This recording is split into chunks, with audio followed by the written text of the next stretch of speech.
Iste'mol savatchasi o'zi nima?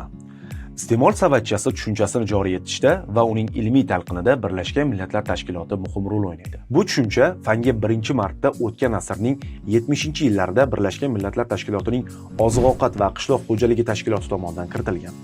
Unga ko'ra, iste'mol savatchasi bu har bir insonning yillik iste'molining normal darajasi hamda tuzilishini tavsiflovchi barcha turdagi tovarlar yig'indisi hisoblanadi. Iste'mol savatchasi deganda bir kishi yoki oilaning me'yoriy darajasi bo'yicha iste'mol qilinadigan oziq-ovqat mahsulotlari va nooziq-ovqat tovarlarining joriy narxlardagi qiymati tushuniladi.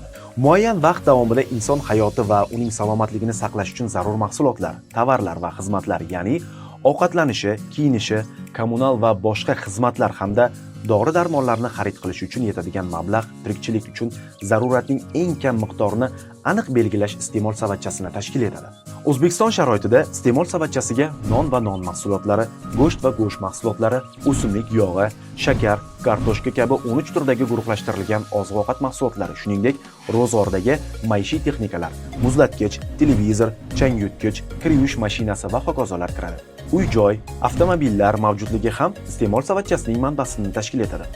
Ammo kishi sog'lom va bemalol tirikchiligini o'tkazish uchun zarur hisoblanmaydigan tovarlar, tamaki mahsulotlari va alkogolli ichimliklar, boshqa tansiq mahsulotlar, zeb-ziynat buyumlari esa savatchaga kiritilmaydi. Oila daromadlarini hisoblaganda tomorqadan olinadigan natural mahsulotlar, chorvachilik mahsulotlari qiymati, xorijda ishlab topilgan norasmiy bandlik daromadlari ham hisobga olinadi. Iste'mol savatchasiga kiritilgan tovarlar me'yorlarini ularning amaldagi joriy narxlariga ko'paytirsak, qiymati kelib chiqadi. Bu qiymat insonning yashash minimumini tashkil etadi.